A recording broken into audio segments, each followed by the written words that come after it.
alguém no deserto, né? Clamando alguma coisa tocante a isso. Era ignorado. Tipo o quê? Tá? Pedindo... Censura. Há 3 anos, esses inquéritos começaram há 3 anos.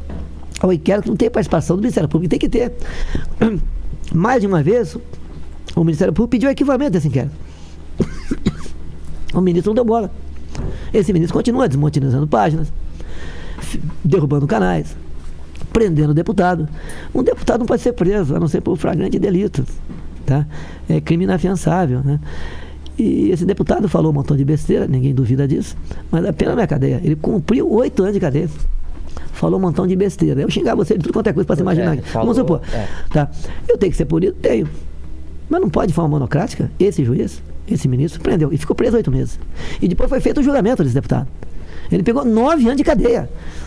8 meses, mais 9 anos, a começar em regime fechado. Você não acha que isso é um absurdo, não? O homicídio começa com 6 anos. Então, se ele tivesse matado o ministro, ele poderia pegar uma pena menor que 9 anos. Menor? Menor que 9 anos. Começa com 6 anos de prisão. Bem, no dia seguinte, eu assinei a graça, né? O indulto dele. Então, mas a gente tá caminhando para onde?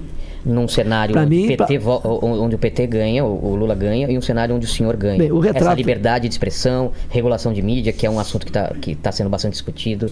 Qual é o caminho que a gente... Se o Lula vier aqui, pergunte para ele o que ele acha disso. Ele teve no Flow, não vou culpar o Flow, não. Quando deu 1 hora, a equipe dele acabou, foi embora. Foi super curto. Porque o Flow é uma pessoa que começa a conversar. Eu conheci pessoalmente quando fui na entrevista, 4 horas e pouco de entrevista. Ele começa a perguntar, a conversar. Sim, no final são as mais espinhosas. E vai. Não, comigo lá responde tudo para ele. Eu vi. Inclusive... Eu inclusive... Foram 4 horas ou 5. 4 horas de tudo. 4 horas de inclusive agradecer aqui, porque aqui eu sempre fui muito crítico em relação até a pandemia, e o senhor tá aqui. Eu acho isso para a democracia muito absurdo. Assim, estamos partindo para um Estado ditatorial. Porque até a própria imprensa, poucos órgãos de imprensa reagem ao que fizeram com a Jovem Pan. Ou você vê quando muito uma nota meio assim, devagar. Tinha que ser contundente. Falam tanto do período militar e censura, que existia, não vou negar, mas não era como essa. Tá? Censura é censura em qualquer situação, mas não era dessa forma. Até a questão dos empresários. Eu estou trocando mensagem contigo, você fala uma besteira ali, eu falo, tem que arrebentar a mesa, tem que torturar, tem que fazer. Pô, Deus, cara, alguém vaza aquilo, você passa a responder como um conspirador. Alguém quer derrubar o Estado Democrático de Direito. Pelo amor de Deus, cadê nossa liberdade de expressão? Até mesmo você agora, você falou, não fala o nome dos remédios aqui para não cair. Sim. É um crime, podia ter. Tem algum problema? Não falou o nome, tá bom. Não vou falar o nome. Agora, você pode. Tinha que ter o direito de falar. Vacina, hein? Né? Todo mundo vacinado aqui, hein? Você pode ver, a gente podia ter o direito de falar isso aí. Por que não? Até para falar que... Você falar que não presta, eu falar que presta. Exato, tem uma discussão. Tá? Agora, a tendência que está vendo é um crescente. Tá. Eu acredito que, após as eleições, depende de quem ganhar, vamos ter um ponto final nisso, ou vai... Pode ter uma escalada de... No meu entender, com a volta do Lula, sim. Até porque ele fala abertamente em censurar a imprensa. Ele fala... De educar, né? Ele falou educar. Ele falou assim, não vamos regular, vamos educar. E aí eu fiquei com medo. Como é essa educação? Entendeu? Vamos lá para... faria essa pergunta para ele. Aqueles campos lá. Falando de Lula, ele fez uma acusação muito grave sobre o Neymar. Tá. Que o Neymar trocou o apoio ou apoia o senhor por causa do imposto de renda e tal. Olha, você não tem como interferir na Receita. Nós sabemos o problema do Neymar, como de outras pessoas no Brasil. Agora, uma acusação leviana por parte dele. Tá? Você não tem como interferir na Receita. Quem porventura vai apagar uma coisa lá, vai deixar a pegada. Vai ter a canetada lá e vai dar pra... Um dia pode ter um problema. Entendi. E o pessoal da Receita tem um zelo, um tocante a isso daí. É uma acusação leviana. Se eu tiver oportunidade, falar com o pai do Neymar, processo o cara, pô. Denunciação caluniosa. Tem que provar isso. Agora, o governo dele foi um governo realmente que tinha corrupção em tudo quanto é lugar. Não é mais o governo dele. Então não tem interferência nossa em lugar nenhum. Zero. Agora, uma acusação que deixa mal o Neymar, o pai dele, e também a mim. Agora, por que não abre um processo imediatamente? Para investigar como é que está a questão da Receita dessa dívida do Neymar. Agora, o Lula deve em torno de 15 milhões de reais para a Receita. Ah, é? Sim, esse dia mesmo foi falado. Foi até falado, porque ele deve ao fisco em torno de 15 milhões de reais. E aí? Ele tinha que responder sobre isso. Vai dar uma amenizada com ele? Não tem amenizada com ninguém, né? Eu não tenho poder nem de agilizar e nem de acolchoar. Pegadinha agora, hein? Você viu que eu soltei, ele tá esperto aí. Quem fala, não, ameniza. Fala, então... Mas, é isso que eu tô falando. Esse tipo de afirmação é próxima à eleição. Isso desgasta você. A Jovem Pan, ou a Globo, ou o UOL, ou seja lá quem for, coloca uma notícia e depois é desmentido após a eleição, o estrago já foi feito. E aí? Você pode ver, tá num crescente... Mas o senhor entendeu? A gente tá num paradoxo, porque existe isso da fake news. Sim. Isso afeta muito e ao mesmo tempo... Mas olha só, quem fazer uma pré-censura, né? Fake news é o PT. Me aponte uma fake news minha. Me aponte uma. Não tem. Ou que eles acusam que o senhor faz. O que me acusam tem bastante imóveis. Não, o que acusam de o senhor fazer uma fake news em relação a eles. Eles acusam, por exemplo, o TSE tirou inserções minhas onde nós falamos que o Lula é pró-aborto. Não é que eu falo, eu boto a imagem do Lula falando. Olha, aborto é uma questão de saúde pública. E agora quem não quer ter filho, que não tenha. Ele fala isso. Ele falou isso. E agora falou que é contra o aborto. Mas é lógico. Ele é aquele lobo, né, que está jurando para os cordeiros, depois das eleições, se transformar em vegetariano. Acredita. Ele mesmo falou agora. Ele falou o quê? Também, o Lula, que o político tem que mentir. Que a mentira voa. A verdade ainda tinha. Ele estava falando em relação ao senhor. Ele falou, né? Daí, o que ele falou? Pode falar que ele falou a meu respeito. Ele falou assim, tem político... Ele falou Bozo, desculpa. Ele falou, o Bozo lá, ele fala, eu tenho que mentir. Ele tá, aí... Não. Ele tá falando em relação ao senhor. Mas qual é a mentira que eu peguei? É verdade que realmente numa entrevista anterior ele falou assim, não, eu menti quando eu falava que tantos passavam fome, isso aí é uma entrevista antiga dele, né? A gente tem que exagerar mesmo e tal. Isso é uma coisa, se não me engano, antiga. Pode até conferir, não tinha? Não, é antiga. Sim, ele falava mesmo? Que ele fazia 30 milhões de crianças abandonadas no Brasil. Aí ele exagerava. 30 milhões. Isso sim. Agora, isso é em relação ao senhor, tá falando do senhor. Agora é o seguinte, qual mas mentira? Ele virou agora contra o aborto agora. Mas é lógico, o interesse dele político, eleitoral... Mas as pessoas não mudam? Não, mas falta 10 dias para ele é evangélico, não é? É o candidato ao governo do Rio de Janeiro, não sei se é o Freixo, o Molon, não sei. Freixo que era contra as drogas. Contra as drogas. E ele... Na reta final, contra as drogas. Acredita quem quer. As pessoas mudam, Bolsonaro. Mas... mudam. Com o tempo, concordo que muda. Não, sim. Mas não tão rapidamente assim. O senhor acha, então, que ele não pode ter mudado? É porque ele viu que... Se ele vier aqui, a gente tá negociando isso, eu vou perguntar pra ele, mudou mesmo e tal? Porque às vezes as pessoas mudam. Tudo bem. O senhor mudou em alguma coisa... Com o tempo, ao longo do tempo, por exemplo, sim. Alguma coisa que o senhor tinha na cabeça e hoje... Olha, eu era estatizante. Exato. Eu era estatizante. No início, lá do governo FHC, eu votei quase contra todas as propostas de privatizar. E eu mudei. Tá? E eu mudei e comprovei isso daí. Porque eu vi que o Estado inchado não funciona. Exato.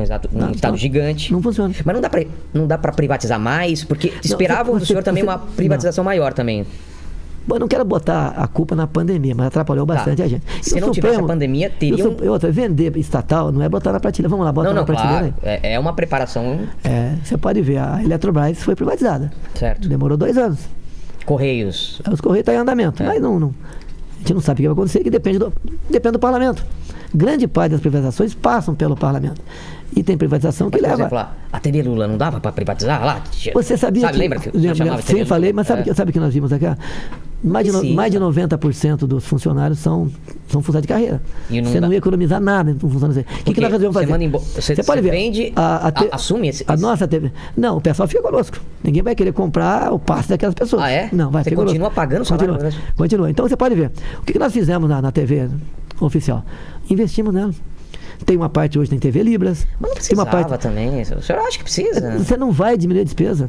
Quanto é? É muita coisa? Não sei de cabeça aqui. Tá. Mas são mais de 1.000 funcionários. Vê a despesa aí. São 1.000 funcionários? Você privatizando, você não vai acabar com a despesa praticamente. Agora, ali nós temos a parte educacional. Houve uma mudança enorme na TV, que tinham ou não usava, ou usava para fins políticos. Mudou. Tem programas educativos, bem diferentes do que tinha no passado. Conseguiu achar aí? Achou 428. Milhões? Não, funcionários. 428 funcionários. Todos concursados. É isso? Então, se privatiza essa TV, o que acontece com esses caras? Esse pessoal vai ter que redistribuir. Realocar? Vai redistribuir. Não tem essa... Agora, hoje em dia, a TV que dava traço no passado, eu acho que é uma 6ª ou 7ª mais vista no Brasil. Dá uma olhada aí. 7ª. A 7ª mais vista no Brasil. E reduziu funcionários, eram 1.818. Né? Reduziu funcionários, passamos para 400. Mas então... Multiplicou, dividiu por 4. Então, com a ela foi saneada com a gente. Nós não abrimos mais vagas que tinha. Cortamos muito cargo e comissão. E ela está operando de forma satisfatória. Oitava a mais vista? Oitava? Sete. Ó. E aí, aeroportos sendo privatizados. Sim, são concessões, né? É, concessões. Aeroportos. É uma das medidas, né? Já tivemos um porto, acho que foi no Espírito Santo também. Rodovias. Você pode ver as novas rodovias que tem licitação ou são... O pessoal tá pedindo pra encerrar aí. Vai dar uma de Lula mesmo aí, ó.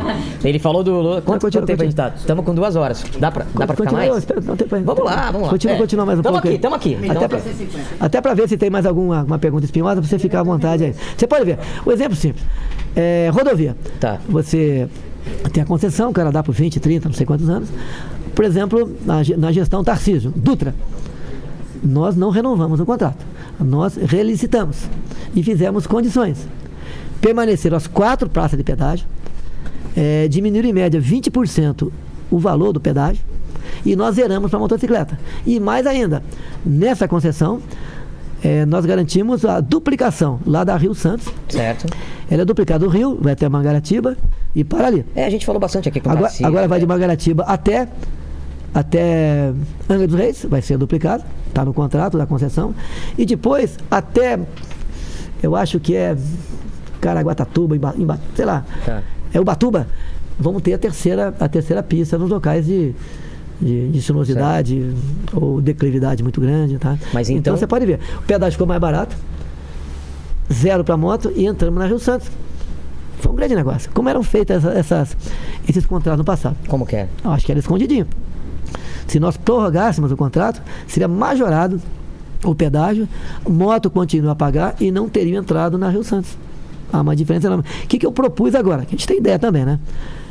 O novo ministro é o Marcelo, um cara muito bom, indicado pelo próprio Tarcísio. O que eu falei para ele? Quando você faz um novo contrato, você bota lá o índice que ele vai ser usado para reajustar anualmente. Geralmente é 100% do IPCA. O que eu falei para ele? Dá para você propor ver 100%, 0,95, ou 0,94, ou 0,90? Por quê? Porque o salário não segue o IPCA. Daí você vê certos pedágios abusivos. Com isso daqui você reduz. E bota uma cláusula. Se botar 0,95, daqui a 10 anos dá uma revisada.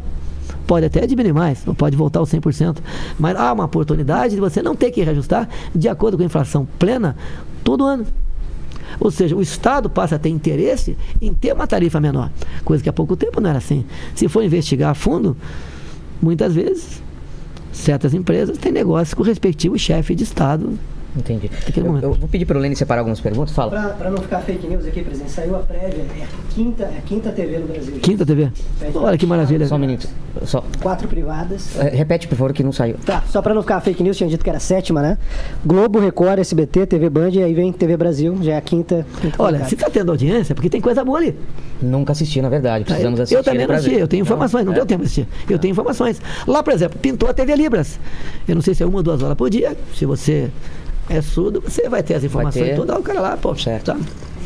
Inspiração, com toda certeza, da primeira-dama. É mesmo? Ela fala Libras, quer dizer, ela usa a linguagem de Libras, né? Eu ia pedir pra você separar aí, como que tá o chat? Pegar algumas, pode ser umas perguntas mais espinhosas? Fica à vontade, fica à vontade. E também, enquanto você vai separando aí, saber como estão as pesquisas. Como que tá essa última pesquisa que saiu? Bem, eu não acredito em pesquisa, mas agora até o Datafolha dá empate técnico. A primeira pesquisa deu uma diferença muito grande entre o resultado e o que estava saindo, né? Tá. E agora tá um empate técnico, é isso? Tá um empate técnico, algumas, né? O que tu já dá vantagem pra gente. Que vocês estão fazendo? Não, é a gente continuar trabalhando. Nós estamos tendo apoio maciço de governadores e prefeitos. Temos apoio do atual governador aqui de São Paulo, o reeleito de Minas Gerais. Então temos aqui o primeiro, o segundo e o terceiro colégio eleitoral, que é o Rio de Janeiro. O quarto é a Bahia, não temos apoio. Talvez façamos um acordo com a Semineto, se bem que eu apoio a Semineto, independente de querer ou não fazer acordo comigo, porque afinal de contas o outro lado é o PT. Onde tem o PT, eu estou do outro lado. Tá? Temos incondicional do Ratinho do Paraná, do Caiado de Goiás, do Mauro Mendes de Mato Grosso. O Zema de Minas, que é o segundo maior colégio eleitoral, do Amazonas. Como que tá os dois candidatos de Mato Grosso. Como que está a pesquisa, essa última? Vocês sabem? Nós perdemos meu turno, mas já passamos. É isso? Vê aí, passamos Minas aqui. Já teve a virada em Minas Gerais. Já, né? Então a gente está indo bem. Temos apoio de vários setores da sociedade. é o pessoal CAC, colecionador, atirador e caçador, que são 700 mil, segurança pública, forças armadas, evangélicos, uma parte considerável de católicos, o agronegócio, quase 100% com a gente. Essa reta final virou uma guerra santa agora, né? Parece que o público evangélico, o público católico, o público cristão, parece que é o grande... Estão também interessados, até porque os amigos do Lula da América do Sul e América Central... Mas tá uma guerra de narrativa. Chamando o senhor de satanista, né? Aí o outro de satanista, maçom. Quer explicar essa história da maçonaria? Eu dei uma palestra pro grupo maçom em 2017. O maçom não tem nada de satanismo. Não, exatamente. Não tem nada de religião. É um grupo de pessoas que tem certas afinidades e se ajudam. Mas por que pegou tanto isso? Não, mas o pessoal gosta de criticar. O maçom é um grupo fechado. Tá? Eu tenho um colega maçom. Tá. Sem problema nenhum. Mas por que o senhor Agora os caras vão pro lado que são satanistas. Mentira. Mentira. Para tentar desgastar perante outro público. Perderam. Com isso, pode ter certeza, não sei quantos maçons são no Brasil, mas acredito que a quase totalidade, quem não estava, veio para o meu lado. Até porque eu trato com respeito a todo mundo. Eu nunca vi nada de que eu possa recriminar o maçom. Mas me parece que virou uma luta desse final, dessa reta, né? Olha de só, ganhar quando você vê, por exemplo... Porque os evangélicos, eles cresceram muito, inclusive, no governo. Eles eram alinhados com o PT antes, não era? Os evangélicos? Sim, eu estava vendo, teve um crescimento de evangélicos 129%, assim, foi muito grande esse crescimento. Não, por que uma parte que houve essa descola? Os evangélicos apoiou a eleição do Lula. Por que com o tempo, o Lula vai mostrando a sua face. Você pode ver outros países aqui, na América do Sul, América Central, no tocante a tratamento a evangélicos, a cristãos, está sendo um tratamento de repressão. O caso mais comum é Nicarágua. Né? Fazem barbaridade em cima de cristãos e também em cima de evangélicos. Proibiram comemorar o dia da Bíblia lá, prende padres, expulsa freiras, fazem barbaridade lá. Você pode ver, o novo governo que assumiu agora na Colômbia, mandou um projeto hoje lá para o congresso deles, taxando igrejas e templos, onde no Brasil não tem qualquer taxação, lá na Colômbia não tinha, então começa a perseguição por aí. Tá? E o que o evangélico, o cristão quer, o católico? Ele quer ter liberdade para professar sua fé, sentir um gosto amargo. O senhor é? Eu sou católico. E essa relação com a igreja evangélica vem por parte da Michelle? Da minha esposa e do meu relacionamento com parlamentares evangélicos, que dentro do Congresso defendemos em comum acordo essas pautas conservadoras. Mas teve uma carta agora dos evangélicos? Não é carta de evangélico. E alguns evangélicos que não têm qualquer representação dentro do mundo evangélico. É a mesma coisa que você pega aqui, tem 3 ou 4 oficiais generais, alguns trabalharam comigo, que mandei embora, nesse caso, um pedido para sair, que viraram inimigos meu. E quando a imprensa quer alguma coisa contra mim ou contra os militares, os generais são contra tal ação do Bolsonaro. Quem são os generais? São esses 3 ou 4 que foram embora do meu governo. Quem são os evangélicos? Esse meia dúzia que posam de ser evangélicos, tem posições bastante diferentes do que a massa dos evangélicos tem. E nesse momento o PT usa disso e a imprensa diz que os evangélicos estão com o Lula também. E ele agora mudou de lado, ele não é mais abortista. Mas era bom também, sei lá, mandar uma mensagem também, acho que vindo do senhor também, porque tá tendo muita coisa dentro de igreja, né? Muita manifestação, pessoal atacando o padre e tal, não é isso? Não, olha só, o que eu tenho visto de manifestação de padres evangélicos é a questão do aborto, que o Lula é favorável, a questão de drogas, que o Lula é favorável a liberar. Mas o que aconteceu de olha só, gente se manifestar? Você tem seus valores. O cristão tem seus valores. Sim, claro. Eles não querem o aborto, não querem liberar drogas, não querem ideologia de gênero. Não, o que eu tô achando perigoso é durante os cultos, durante as missas... Não tem problema. Não qual é o problema? De se manifestar, mas qual é o problema? Quando ele fala ali, que eu tenho visto, eles falam o seguinte... Mas o que eles falam durante a... Olha só, o que está na Bíblia? A Bíblia ali é a Bíblia. Sim, tá? Ali na Bíblia fala que a vida tem que ser respeitada desde a sua concepção. Quando alguém é favorável ao aborto, como o Lula é favorável, o cara acende a luz amarela. Quando eles são contra, por exemplo, a questão de drogas. O que leva as drogas numa família? Leva a desgraça. Quando vê alguém como o Lula, que é favorável à liberação das drogas, ele acende, outra luz amarela. Quando fala em ideologia de gênero, o que é ideologia de gênero, por exemplo? É o banheiro unissex. O Lula falou que é contra. Agora, peraí. Isso está num decreto de 2009 do Lula, chamado PNDH3. Você pega aí, quem está em casa aí, dá o Google aí. Vai, ajuda. PNDH3. Ajuda aí, Helene. É Plano Nacional de Direitos Humanos, terceira versão. O que tem isso aí? São 180 capítulos voltados para essas questões de ideologia de gênero. Mas é um decreto do Lula, ele é favorável àquilo. Se é um decreto. Não, unissex, essas coisas também. Tudo está lá. Está tudo lá, basta você ler. Vale a pena você ler, porque tem muita coisa ali que você vai começar a pensar, pô, mas como é que o cara está preocupado com isso? A preocupação não tem que ser isso. A vida sexual... Porque ele falou tão claramente, né, que ele era contra, então... Até as eleições. Outra coisa, a questão do aborto, o Lula não precisa do parlamento para aprovar o aborto. Não? Não. Aprova pelo Supremo Tribunal Federal. Como que funciona? Ali, uma parte do Supremo, eu acho que até metade mais um, já é favorável ao aborto. O ano que vem, quem for presidente, bota mais 2. Se for o Lula, vai botar mais 2 abortistas lá dentro. Daí o Supremo aprova o aborto. Ó, mandaram uma mensagem aqui. Eu tava lendo, achando que era pra mim.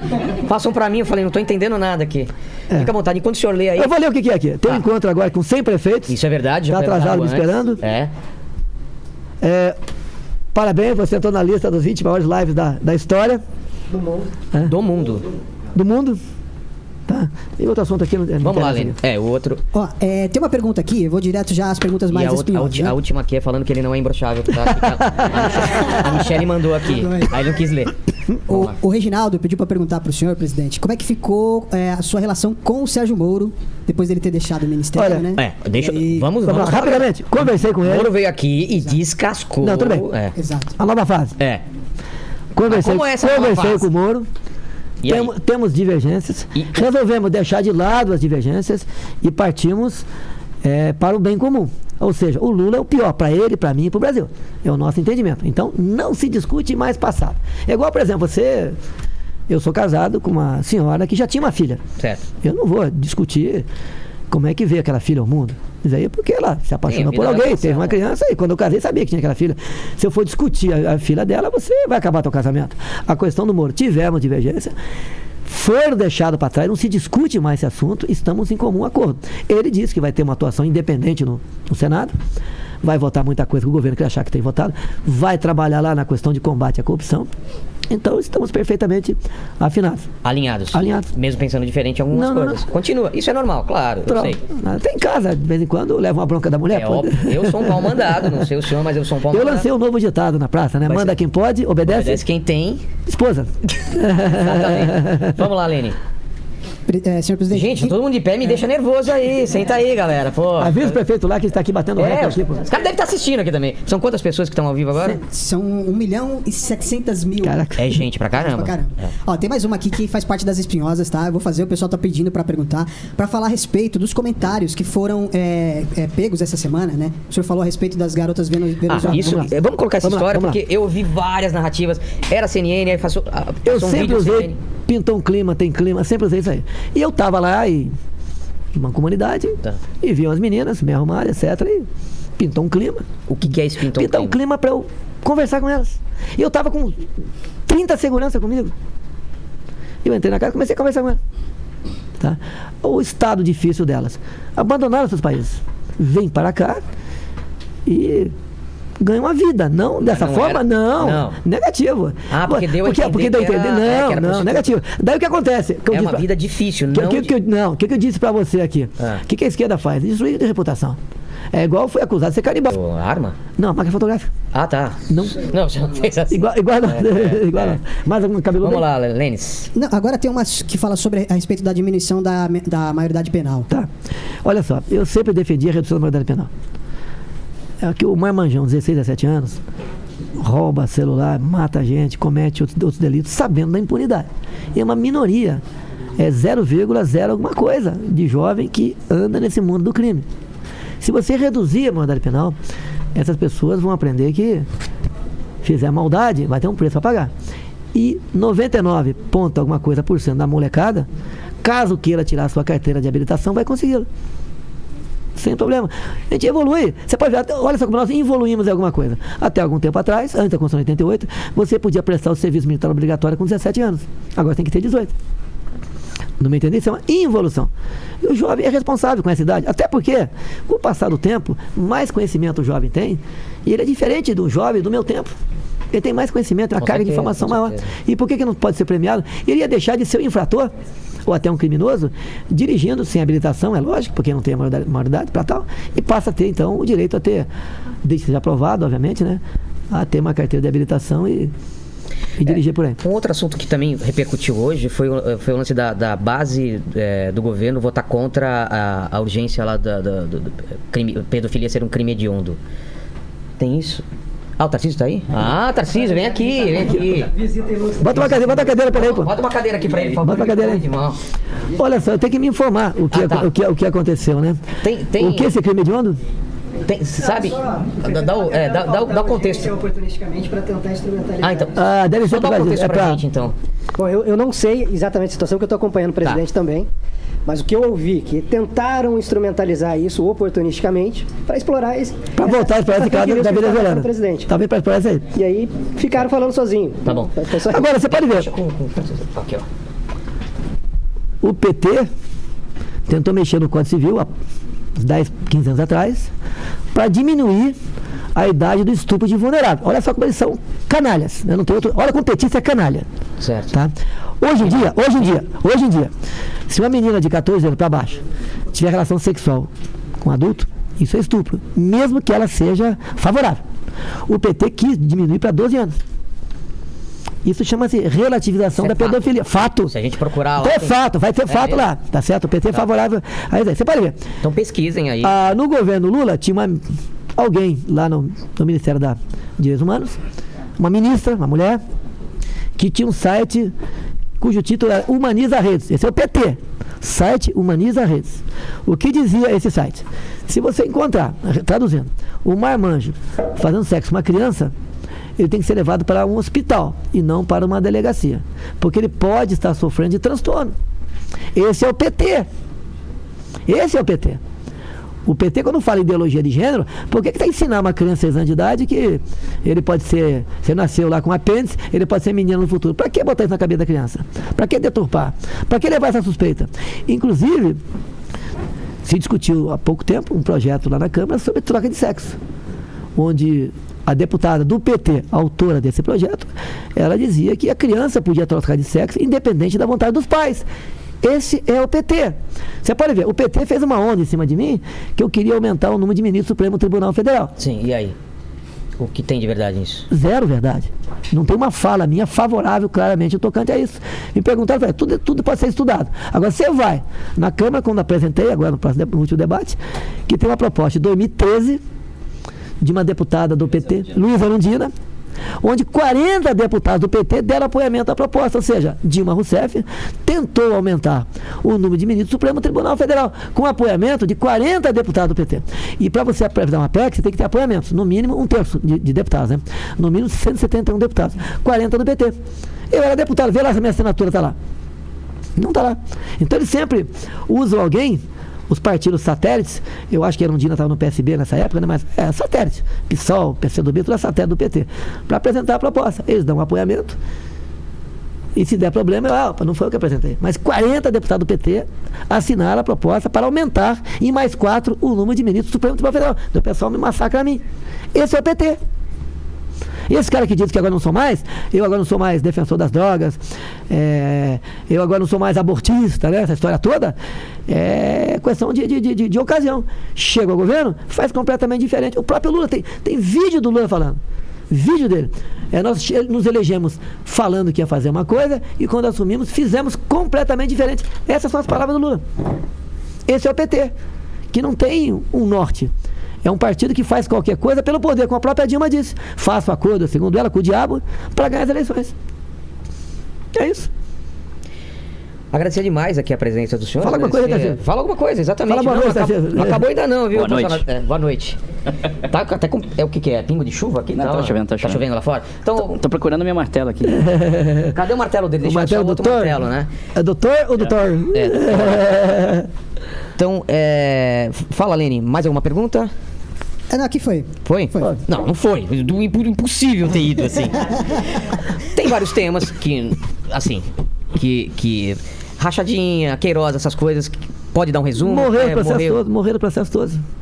Vamos falar de rachadona? Vamos. No governo PT, tivemos o programa Mais Médicos Cubanos. Certo. Ganhava 12 mil por mês, ficava com 2,5, os 9,5 iam para Fidel Castro. Parte dessa grana, com toda certeza, não tenho provas, mas com toda certeza, voltava para cá. Então era um contrato que rendia mais de 1 bilhão por ano para a ditadura cubana. E nós tentamos, quando o projeto chegou lá, fazer um revalida na turma, até para ver. Você faz uma prova revalida de 0 a 10, você vai tirar 1, 2, 3, 5, 8. Não foi permitido, o PT não aceitou. e mandava, né? Porque tinha bancada na mão em troca de ministérios, etc. Não fizeram proposta. E mais ainda, o próprio ministro da Saúde naquela época falou: se um médico cubano pedir asilo no Brasil, será deportado. E eu, quando assumi a presidência, eles foram embora, fugiram por livre e espontânea vontade. Porque eu ia aplicar o revalida neles. Tinha muita gente cubana aqui dentro, que o número, em torno de 12 mil, era para ganhar dinheiro via rachadona para Fidel Castro. Faz as contas aí, faz as contas aí. 12 mil vezes, vou arredondar para baixo, vezes 9 mil. Quanto é que dá aí? 12 mil vezes 9 mil reais. E aí? 108. Então, 1 bi e 80 milhões. Isso aí é por mês. É por mês. Dá 12 bilhões por ano. Então, 12 bilhões por ano. 1 bilhão por ano para o amigo Fidel Castro. Agora, teve um lance. O que aconteceu de verdade, a imprensa noticiou, mas logicamente não se interessou muito. Numa viagem de um avião que vinha de Cuba para o Brasil, parou em Caracas, Venezuela. O Chaves mandava, o ministro era o Celso Amorim. O avião começou a taxiar da Força Aérea. A torre mandou parar, o pessoal desceu. Entrou gente da inteligência, da Força de Segurança venezuelana. Subtraíram alguns objetos e mandaram depois o avião da Força Aérea com o Celso Amorim retornar para o Brasil. Alguma coisa aconteceu. Alguma coisa está sendo transportada ali que Chaves achou que... Opa, eu quero saber o que está sendo levado aí. Tá? Mas... Assim como tem um livro, vale a pena. Pessoal, tem um livro aí. Qual? Você lê só duas páginas do livro. Só 2 páginas. Quem escreveu o livro, o autor, é o tal de Pepe Mujica, presidente do Uruguai. Da turma lá do Folha de São Paulo. Né? Pepe Mujica. Na página 199 e 200. Porque quando fala ler um livro, o cara perde a paciência. Pô, vou ler um livro, vai demorar, não sei o quê. Tá? Mas um livro que vale a pena ver 2 páginas. Eu acho que eu vou até divulgar aqui nas mídias sociais essas 2 páginas. O pessoal não tem que comprar. Não, mas vale a pena essas 2 páginas. Em 2 páginas, o que acontece? Dilma queria afastar o governo paraguaio do Mercosul para poder entrar a Venezuela no Mercosul. Tá? E para afastar o Paraguai, ele tinha que convencer o Pepe Mujica. Então o Pepe Mujica mandou um homem de confiança seu para Brasília. E o Pepe Mujica conta o que esse cara fez aqui em Brasília. Ele estava numa mesa circular, que tem à frente da minha mesa da presidência. E eles começaram a conversar. A Dilma começou a dar dica para ele orientar o Pepe Mujica para afastar o Paraguai para poder entrar a Venezuela no Mercosul. E ele estava anotando, a Dilma falou para ele, está escrito no livro do Pepe Mujica. O cara era o presidente do Uruguai. Para de escrever, essa reunião não existiu. Daí rasgou o papel e jogou fora. E daí Dilma entregou para esse uruguaio um conjunto de degravações telefônicas, fitas cassete, fotografias, para orientar então o Pepe Mujica a tomar uma decisão para afastar o Paraguai. Documentos fornecidos pelas inteligências cubana e venezuelana. Se fosse, com todo respeito, o Tarcísio contar uma história minha a esse respeito, podia não acreditar nele. Agora, quando o presidente conta, qual a intenção de mentir? Por que ele escreveu isso aí? E qual é a prova disso que temos aqui? Que o governo Dilma não usava aí as inteligências da Polícia Federal, das Forças Armadas, seja qual for. Usava para tomar decisões as inteligências cubana e venezuelana que trabalhavam dentro do Brasil. Certo, capitão? Mas tudo isso começou por causa da rachadinha, entendeu? Então, olha só, eu já vi o senhor falando que não fala da rachadinha. Cada um responde pelos seus atos. Se quiser meu filho Flávio vir aqui, ele vem conversar comigo. Gostaria muito. Eu vou falar com ele para vir aqui. Por favor. Agora, não fale só de rachadinha, fale de mais coisas também. Que sim, o senhor falou ele tem um conhecimento de governo muito grande. Não dá para falar 2 horas de rachadinha. Tá certo? Vai falar que pé tá o processo. Tá. É como começou, sem problema não. Exato. Agora, você pode ver, os meus filhos andam comigo por aí. Tem algum aí? Não tem um aí? Cadê o 03 aí, não, né? Tá perdido na chuva aí. Tava lá no aeroporto. Os meus filhos, eu tenho 4 moleques. O quinto não anda comigo, que é a menina, que fez 12 anos agora, né? Não anda comigo mesmo, tá certo? Então tem os 4 moleques que andam comigo. Os filhos do Lula andam com ele? Não sei. Não? Nunca se viu. Agora, os filhos dele, mais que acusação, são milionários. Tinham profissões modestas. Quando o pai chegou ao poder, o mundo, né, sorriu para eles. Então, quando se fala em rachadinha, eu conto a história da rachadona aqui da Dilma, do PT, bilionário, 1 bilhão por mês. E a gente fala também aqui das questões da acusação que meu filho Flávio sofreu. Ele responde pelos atos dele.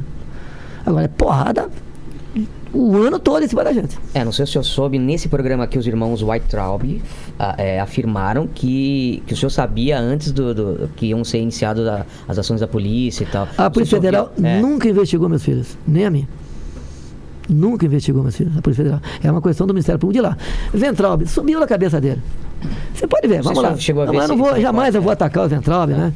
Os dois irmãos, o menor, o magrinho, é uma pessoa muito inteligente, me ajudou muito na questão da pandemia, gosto do garoto. O irmão mais velho conduziu. Pintou aquele problema na sessão dita secreta, não sei se você estava naquela sessão, estava, né? Que foi gravado. E depois foi falado que lá tinha prova de interferência minha da PF, entreguei o vídeo, a fita tornou-se pública, as TVs, tão logo a saída do Supremo, botaram no ar, até tinha um montão de palavrão ali, onde, né? Falou 30 palavras, falei mesmo, agora não foi xingando você, xingando ele, não pode fazer assim, tem que fazer assim, tá? E dali, o Weintraub falou algo contra o Supremo, era uma reunião reservada, não era para ter saído dali, e dali ele ficou preocupado em ser preso. Daí resolveu ir para os Estados Unidos. Foi para os Estados Unidos. Lá ele e o irmão arranjaram um bom emprego. Ficaram trabalhando lá. E de repente resolveu voltar ao Brasil, o mais velho, para ser candidato a governador. Não decolou. Não é assim você governador. Ou você deputado, você vereador. Os dois vieram candidato a deputado federal. Eu acho que juntos tiveram 5 mil votos. Os dois juntos tiveram 5 mil votos. Tá. Agora, não quero criticar, para mim, enquanto teve ministro da Educação, fez um bom trabalho. Tá? Certo. E o divórcio houve quando ele falou algo contra o Supremo e resolveu sair do Brasil com a preocupação de ser preso. Entendi. Tá? Obrigado demais, presidente. Eu tenho que agradecer demais pelo seu tempo aqui. Inclusive, o pessoal está todo desesperado aí. E eu sempre termino o programa fazendo 3 perguntas e contigo não vai ser diferente. Então vamos lá. Primeira pergunta, estamos falando da sua trajetória até aqui. A gente mostrou fotos, falou da sua infância, falou de tudo que aconteceu, períodos difíceis e fáceis. Mas olhando para trás, presidente, qual foi o momento mais difícil da tua vida? Pandemia. Pandemia. Foi pro mundo, né? Foi para mim, foi pro mundo. Gente morrendo, eu não tinha antídoto para aquilo. Remédio não tinha comprovação científica, mas os médicos foram impedidos de ministrar um remédio fora da bula. Pressão absurda. Pressão absurda. No meio do caminho, a polícia fica em casa por parte de muitos governadores, entre eles o de São Paulo na época. O objetivo era me derrubar pela economia. Não conseguiram, porque nós conseguimos ali manter os empregos com programas de manutenção de empregos. Conseguimos atender os mais pobres que ficaram em casa e não tinham renda nenhuma. Passaram a ganhar R$600. As mulheres ganhavam, chefe de família passaram a ganhar o dobro disso. Então, tanto é que nós passamos a pandemia sem saque a supermercado. Se o pessoal continuasse em casa sem grana, sem nada, íamos ter um caos no Brasil, um desespero. Então esse foi o momento mais difícil. Esse é o mais difícil da minha vida, não há dúvida. Da tua vida, mesmo? Sim. Facada, sim. Tudo? A facada também, a facada é diferente, né? A facada, o cara tentaram tirar a minha vida. Os indícios são enormes, que foi mandado. Ele tinha recursos para viajar o Brasil todo, tinha vários telefones celulares, foi plantado um álibi perfeito, uma possível entrada dentro da Câmara. No dia seguinte, 3 advogados foram para defender, um de avião particular, e falou que estava preocupado com a vida dele. Que coração desse advogado, né? Mas tudo bem. Um dos advogados falou que a imprensa havia pagado aquela ação, mas não foi para frente a investigação. E o que o senhor acha quando falam que é fakeada, que aquilo... Pô, acho que eu ia enganar uma dúzia de médicos, uma dúzia de enfermeiros da Santa Casa em Juiz de Fora. E depois ia pro Einstein enganar o doutor Macedo, a sua equipe toda. Tá? Eu perdi 15 quilos. Se você olhar a minha cara do dia e um mês depois, é uma cara completamente diferente. E o senhor chegou realmente a pensar, vou morrer, de ter uma... Não, você não pensa, vou morrer, não, né? Na hora que está acontecendo, muito rápido. Primeiro eu falava que... Vamos continuar, porque eu levei um soco na barriga, não vi aquela facada. Ninguém viu a sensação de um soco? Sim, um soco, uma bolada de futebol de salão na barriga, né? Daí eu levantei soco. Uma dor de soco e não ia embora. Daí eu levantei a camisa, vi um buraco e o sangramento não é externo. Se você leva no braço aqui, na perna... Sangra pra caramba. Na barriga vai pra dentro, muita cavidade vai pra dentro. Não sente a perfuração? Não senti. Foi uma pancada, um soco na barriga e mais nada. Você vê as imagens depois. O cara bate e tira. Ele bateu, foi até o telo e rodou. Deu muita certo. Eu cortei a mesentéria. Qualquer médico fala que... Cortou o quê? Uma veia importantíssima, uma veia mais calibre maior. Se eu levasse mais 3, 4 minutos de chegar no hospital, eu teria morrido por hemorragia. Falaram isso pra você? Sim. Ganhei 3 litros de sangue. Tá? Quando eu cheguei no hospital, só lembro que alguém falou, vamos operar, desmaiei. Acordei no dia seguinte, com a maca batendo no avião UTI para me levar para São Paulo. Daí vi o doutor Macedo na minha frente, não sabia, que nunca tinha visto na minha vida. Depois fui saber que era o doutor Macedo. Você estava consciente do que estava acontecendo? Passei mal durante o voo do UTI, mas uma indisposição enorme, umas cochiladas. Cheguei em São Paulo, acordei quando estava botando o saco plástico não, o saco de papel laminado, né? Para entrar no helicóptero da Polícia Militar e levou para o hospital. Apaguei de novo, e muita dor, e estava começando a me recuperar. Uma semana depois, tinha sido feita uma cirurgia grande em Juiz de Fora, obviamente, e em São Paulo não seria feita a nova cirurgia. De repente comecei a ter febre, desceram para o centro cirúrgico, e eu já na iminência de tirar a sonda nasogástrica. A sonda, você tem, cada respirada é um cada salivada é uma coisa terrível ali, tá? E o pior ainda é você botar a sonda acordada. Mas falavam a realidade do que estava acontecendo? Falaram a realidade. Não te escondiam nada? Facada, etc. E uma semana depois, febre, desceu para o centro cirúrgico. E eu já estava começando a querer sentar na cama, ficar uma semana deitado não é fácil. Quando o médico falou, vamos ter que operar, eu falei, tem certeza? Eu questionei, eu não queria. Vamos operar. E operou de novo, botou tudo para fora. Tinha muita sujeira ainda porque cortou, eu perdi 10 centímetros de intestino, foi perfurado o intestino, vazou bolo fecal, né? Fezes, vazou à vontade, e tinha que fazer uma nova lavagem. Lavou pela segunda vez, foi tirado tudo para fora e botaram para dentro. Então eles abrem, costura, é isso? Sim. Corta o pedaço do intestino, cola, bota ali como é que é o dreno, não? A bolsa ali para você fazer cocô por ali, colostomia. Agora, a cirurgia mais complicada do Macedo foi a penúltima, né? Por quê? Quando tirou a bolsa de colostomia, o intestino tinha colado, né? E ele por dentro levou 7 horas, segundo ele falou, com uma tesourinha, abrindo o intestino por dentro. Tá? Muita gente, como não tem esse recurso, fica com a bolsa de colostomia a vida toda. O quê? Fica com a bolsa. Tem que ficar com isso pra vida inteira? Tem muita gente, tá? Né? Eu converso lá com o Dr. Queiroga até, porque o serviço de saúde é caro. Claro. Tá? E a gente fica constrangido com isso, né? Tem muita gente que não é bolsa de colostomia. Tem lá, ali bota um saco plástico, custa caro. E eu não sei quantos milhares de pessoas usam isso. Tá? Tem pessoas que é eterno mesmo. Tá? No teu caso tinha esse risco também? Tinha esse risco, mas o hospital investiu em abrir. Havia o risco de eu ficar com a bolsa de colostomia eternamente. Então foi feita uma cirurgia de novo, bem sucedida pelo Dr. Macedo, por 7 horas, desobstruindo o intestino. E por 2 vezes eu tive já obstrução intestinal. Ou seja, na curvinha. Sei. O cocô vai fazer a curvinha e não faz. Então por 2 vezes. Aí tem que fazer o quê? Voltei para o hospital, pronto para entrar na minha cirurgia. Cocô, né? Depois, fala outras coisas, ele fala na lata. Na hora de falar merda, ele fala cocô. Não dá para entender. Merda é meio pesado. Não, mas merda passaria mais fácil. Merda parece que é mais mole. É mais mole. É mole. O cocô é mais duro, né? Tá certo. Então, por 2 vezes, na iminência de descer para o centro cirúrgico, ouvi um barulho lá que o cocô fez a curva. Aí falou, pronto, passou. Ufa.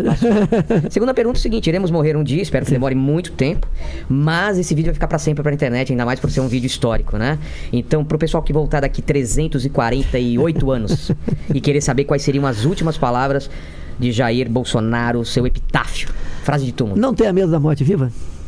E tem uma passagem bíblica que diz, né? Nada temeis, nem mesmo a morte, a não ser a morte eterna. Ok? Você vai morrer um dia. E eu, se tivesse morrido, não estaria aqui. Faz muito sentido, a não ser que... Tá vendo? Profundo, filosófico. Se você tivesse morrido, não estaria aqui. Não teria sentido. Para onde iria? É um mistério, até diz a Bíblia mesmo, quem tenta desvendar esse mistério fica maluco. Use da verdade, João 8:32. Né? Outra passagem bíblica muito importante que serve para todo mundo, né? Fala sobre, por falta de conhecimento meu povo pereceu. Procure saber das coisas, até sobre o vírus. Alguns ficam indignados quando falam da Covid. Procura saber, leia a bula, tá? Por que não tentar algo para te salvar, tá? Busque uma alternativa. Eu lembro, olha só, vou falar besteira aqui, o pessoal vai rir da minha cara, tá? Eu era moleque, tinha gibi. Você lia Tio Patinhas. Sim. Linha ali o Faroeste. E tinha o Tarzan. Claro. E tinha o Tarzan. Primeiro personagem que comprou uma casa na planta. O Tarzan. E eu lembro aqui, quem é mais velho vai lembrar. Eu lembro do gibi, né? O Tarzan estava perdido na terra de Paul Udon.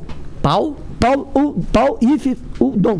Udon. Tá. E tinha um rio que mergulhava naquele platô. Certo.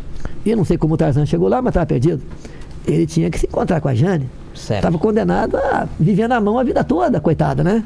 Entendi. Então lá, ele perdido na terra de Paudon, tinha um rio que mergulhava na rocha, e saía com toda a certeza na planície. Certo. O que ele falou?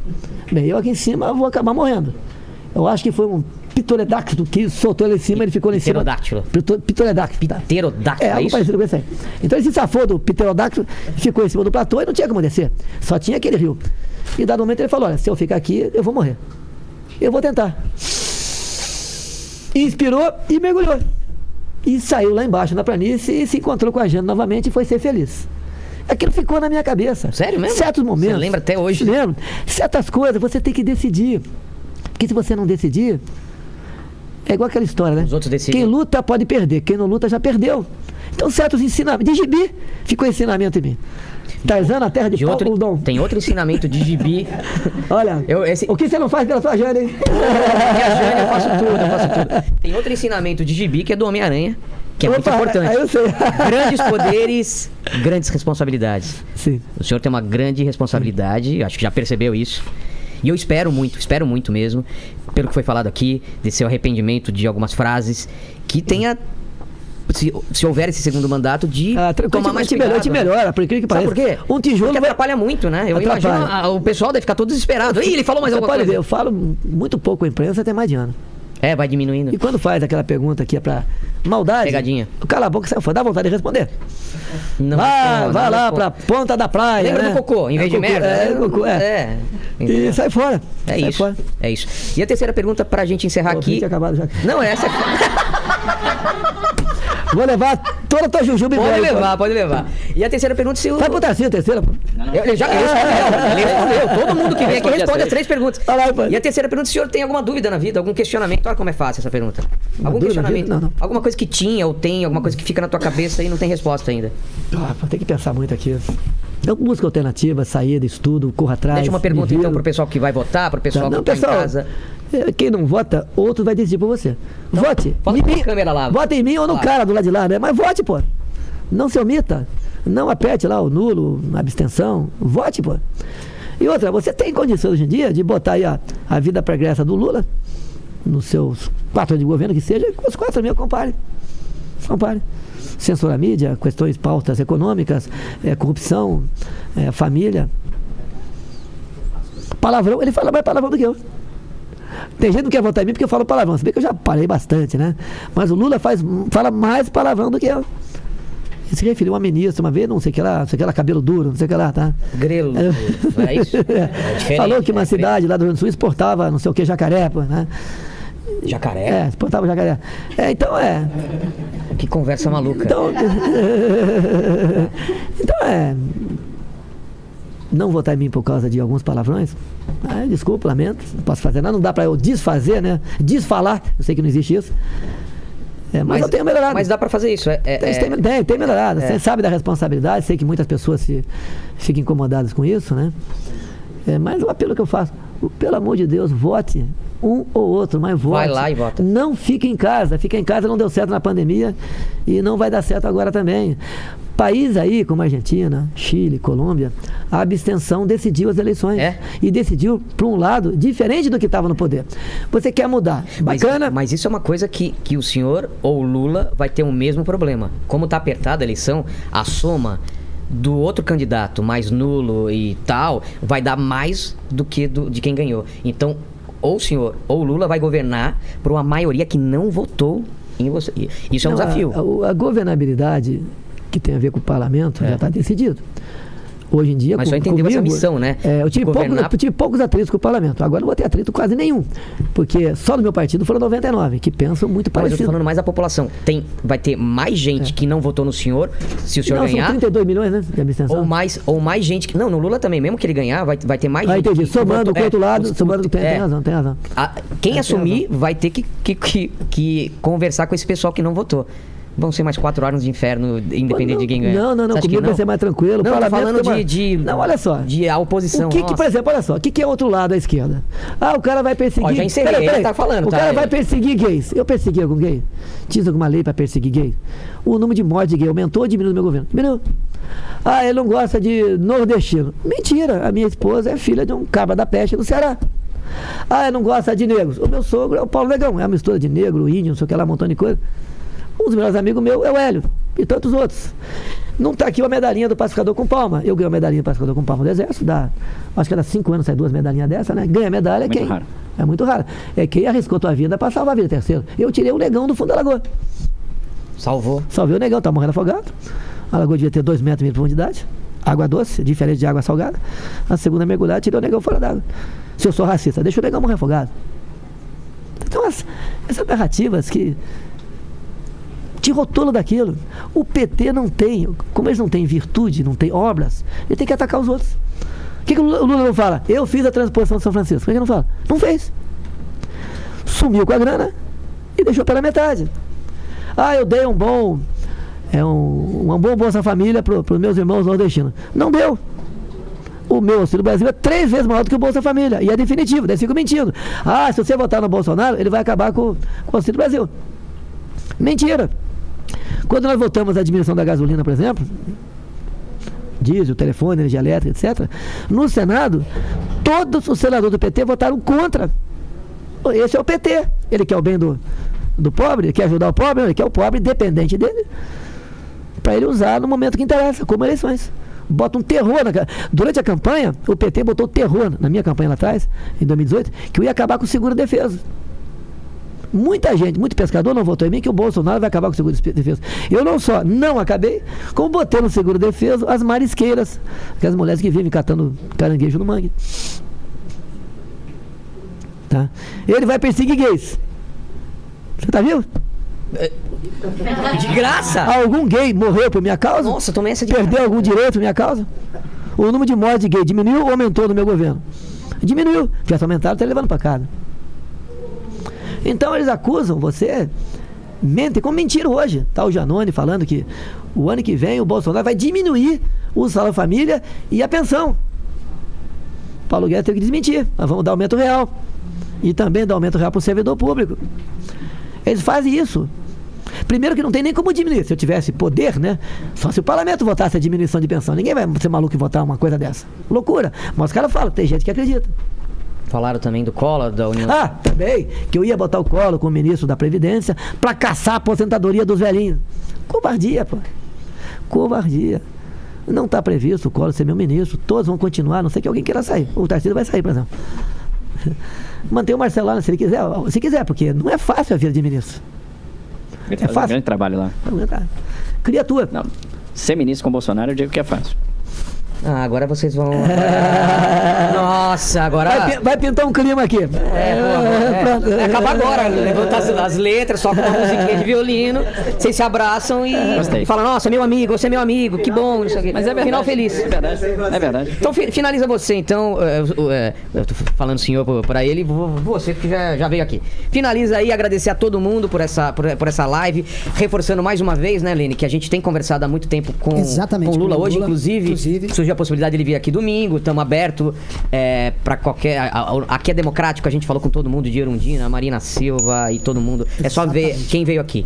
E Bolsonaro, mesmo sabendo que eu sou crítico a muita coisa que ele fez, ele veio aqui, teve disposto, não teve nenhuma, Lene, vamos deixar isso claro, não teve nenhuma objeção, falando não pode tocar isso, não pode tocar aquilo. Exatamente, não foi proibido nada. Como nenhum candidato também. Nenhum candidato também falou, não podemos tocar nesse tema. Então, agradecer muito o teu tempo, que eu sei que é curto e eu tô enrolando aqui porque ele tem que sair. Então, encerra você. É o teu programa, faz de conta que é teu programa, você fala pra lá, pede like, se inscreve no canal, torne-se membro, aquelas coisas, aquela câmera.